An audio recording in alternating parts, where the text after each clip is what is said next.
Okay, so I said that I would record the little bumblebee dress that I'm making for our 3-year-old granddaughter. And I've already done the pockets and I forgot to record. They're wonky as all get out. If you're a perfectionist, this is not the video for you. This one, you can see the little tuck that I've got there and everything. They're wonky, they're uneven, they're not straight. If you want to learn how to do appliques, I am not the person to help you with that at this point. Anyway, I went ahead and did like a double-sided pocket because this is just some cotton poly gingham that I did. I thought I wanted to keep the pocket pretty sturdy, so if she wants to fill it up with a bunch of stuff, she can. And then I did, this is quilting cotton that I did the appliques. I used fusible web to iron them on. I did sew these little stripes together, and I just cut them out. Again, they're a little wonky, not even or anything, just sewing the little stripes together. And then I did the same thing up here across the top. I sewed the 2 pocket sides together once I got those on there. Kylie's going to do some little antennas in embroidery because I'm terrible at embroidery. So she's going to embroider some little antennas for these little guys. I sewed, right sides together, and then I clipped it with pinking shears. Whenever you're clipping the edges of your corners and your circular shapes, use pinking shears. Just save yourself the effort of sitting there and trying to go snip, snip, snip, snip, snip around the edges. Use pinking shears. These are well worth the investment. And you just clip around the edge, turn it right sides out, right side, and iron that real good. And then I sewed this one side with the little pom-pom trim sandwiched in between, and then folded it over and just top stitched on this side. So it's crazy wonky, lots of cattywampus stitching and stuff on here. Nothing is, but to me, if you've not read the book, The Dorky Homemade Look, then you're missing out. Because once I get these on the dress, as wonky as they are and unperfect, absolutely unperfect, they are a mess in and of themselves. Once I get them on the little dress with all the little ruffles and stuff, this is going to be character that will just make the dress all of a sudden turn adorable. So little wonky, unperfect things like this end up turning into adorbs. Okay, and if you do something like this and that top stitching here really bugs you, you can always go over it with some rickrack. A little bit of lace or rickrack or whatever just always helps these things look like they're on purpose. Okay, so these are my wonky little pockets for her dress, and they are pretty big for a 3-year-old, but she might want to stuff a bunch of stuff in there. So I am doing a Franken thing. My husband's been giggling at me because I changed my mind on which patterns I was going to use. I'll grab this one. I started out with this pattern, and that's where I got the little bee, the little bumblebee idea. So I cut the applique pieces out of that, and it's got a little, I don't know if you can see it, but the little curved pocket. So I used the pattern for that out of this. This is KP Kids & Co. Blooming Baby Boutique. I'm sure you would have to find it on Etsy or something to get this. It's probably an older pattern. And then I wanted the ruffles off of this. And both of these dresses, the reason I didn't use either one of these dresses is because of the buttons all the way down the front in both of them. And I'm lazy. And I'm sitting here with the industrial Juki, which I've waited a lot of years for, and a lot of saving money and stuff. and I love it, but it doesn't do zigzag stitches or buttonholes or anything. I do have a machine that does that, but I just don't want to dig it out, okay? And buttonholes, and I'm okay with being lazy, but I love the little, all those ruffles. The Daisy Kingdom patterns are so sweet. This is Simplicity 8385, size AA, so it has a half to size 3. So what I did was I cut out the ruffles and the collar out of this pattern. I actually cut out the ruffles just a little bit bigger, and I'm adding an extra ruffle. I think this one only asks for 2 ruffles at the bottom, so I'm going to do 3, of course.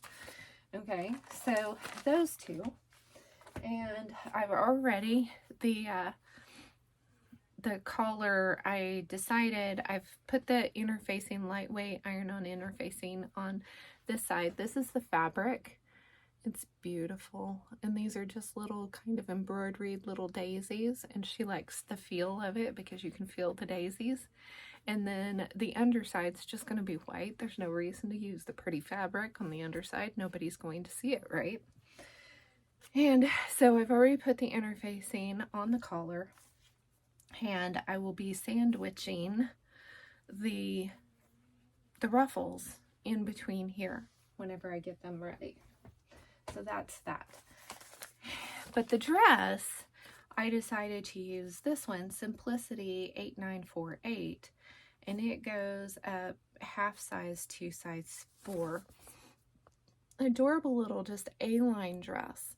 And I cut it out a little shorter. I cut it out at the half size so I'd have plenty of room for the ruffles.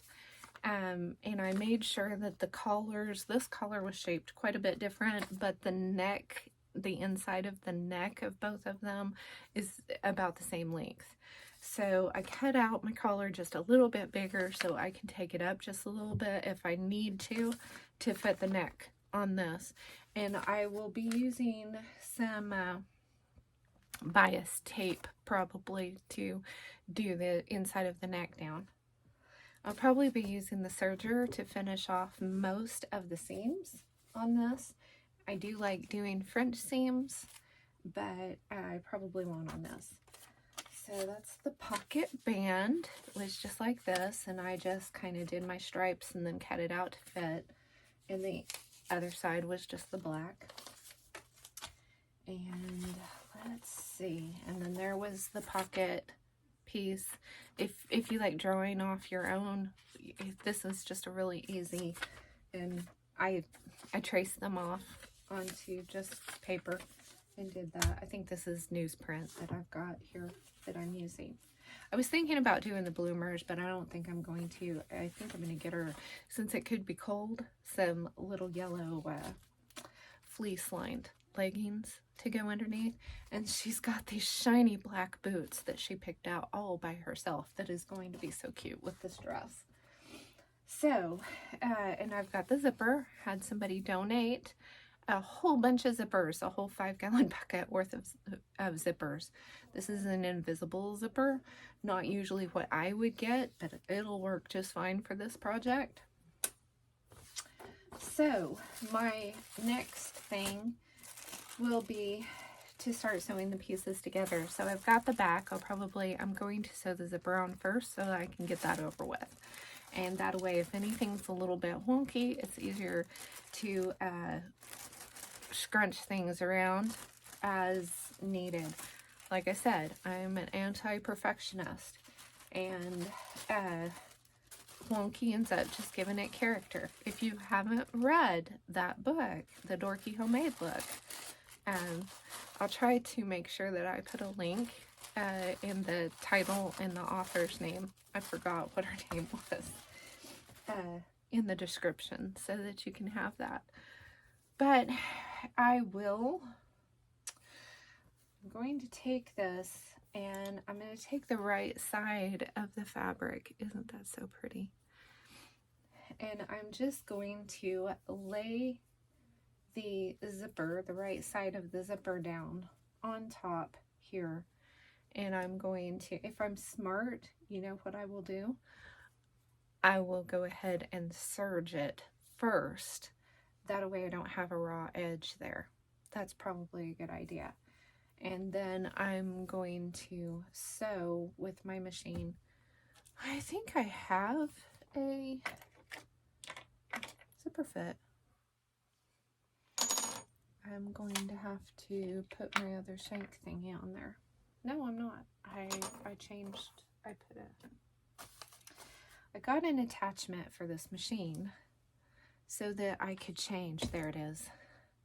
So that it's a long, what do they call that? Long machine. I know what I'm doing, right? This is proof anybody can do this. Anyway, I got the attachment where you can change the foot easier. On this, you have to change the whole gizmo. And I like the one that came with the machine, but I can just unscrew this, put this on, and then I can do the zipper foot. The zipper foot can go on either side, depending on which way I want to sew the zipper. So that's how I'm going to do that. So let's see. So that'll be where I start. And then I will put the shoulder seams together with the front. Got extra pieces all over the place. And I've got the little sleeve, and it'll be gathered. And then I was thinking about on the edge maybe doing the black fabric. So the ruffles are this brighter, and then the black. And then I'm going to have ruffles over the shoulder seam. So we've got ruffles around the collar, ruffles at the shoulder, and then there will be a sleeve, and then ruffles around the bottom. The ruffles around the bottom, I don't think I brought in, I guess, but they're going to be a combination. I was running out of, no, I had some more of this, and then the little bitty gingham that I'm using for the pocket. This is a larger gingham, and then this is a little bitty gingham. So I'm kind of mixing and matching fabrics, and I just kind of feel like the more texture and the more different kinds of fabrics that you have for an outfit like this, number one, it covers up the imperfections that I may have, and which there will be many, I am sure. And number two, it really gives it that fun look for a little birthday dress. So I am going to have to pull out my serger so that I can do these edges, and then I'll come back.